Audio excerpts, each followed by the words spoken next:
好，同學，今日咧就會教大家咧點樣去做 live streaming 啦。咁首先我哋去 YouTube 啦，建立直播。咁我哋入嚟呢度做啲乜嘢咧？我哋就想將個 YouTube 嘅 stream key 咧放入去 OBS 啦。咁上堂我哋已經開咗呢個 YouTube live stream 嘅 account 啦。咁我哋入到嚟咧，等一陣 loading 一陣就可以啦。之後咧就將呢個串流碼個 stream key 複製，就放翻落去我哋嘅 OBS software 入邊。咁入到 OBS 我哋撳 settings 啦。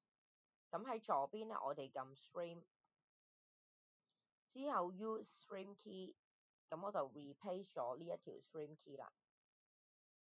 跟手咧麻煩你哋 check 一 check 呢度係咪 YouTube。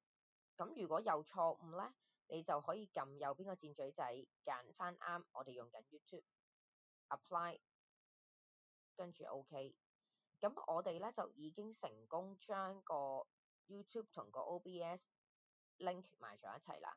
咁而家你都未見到有任何嘅變化嘅，直至咧你喺 OBS account 入邊撳 Start Streaming， 咁你再去翻你個 YouTube account 咧，你就可以慢慢等一等佢就會出現呢一個直播嘅字眼。咁而家呢個直播嘅字眼咧，其實佢就開始會做呢個 live streaming 噶啦。咁因為我而家 live streaming 緊咧就係我個後台啦。咁你見我而家其實你會見得到其實右邊呢個就係我個出場啦，左邊就有個後台。咁你就見得到咧，我已經開始做緊個 live streaming 噶啦。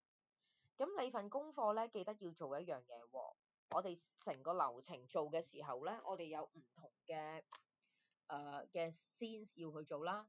咁有一樣嘢我哋好重要嘅就係你呢個版面啦。當你做緊 live stream 嘅版面咧，你必須要將佢 cap screen 就放落一個嘅 Word 檔入邊。好啦，咁頭先我做咗一次啦已經，咁 Control V， 咁再加埋你最後呢個 live streaming 嘅 links 咧，你就可以將呢個 Word 檔交功課。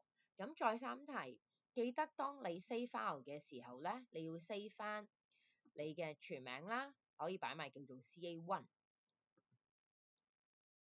咁我哋就成功做到呢一個要處理到呢一個嘅 cap screen 嘅。咁我哋未開始做功課而家，因為咧我哋要翻嚟咧呢一個版面，我哋咧先準備咗我哋有3個嘅 scenes， 跟住我哋就可以準備做功課啦。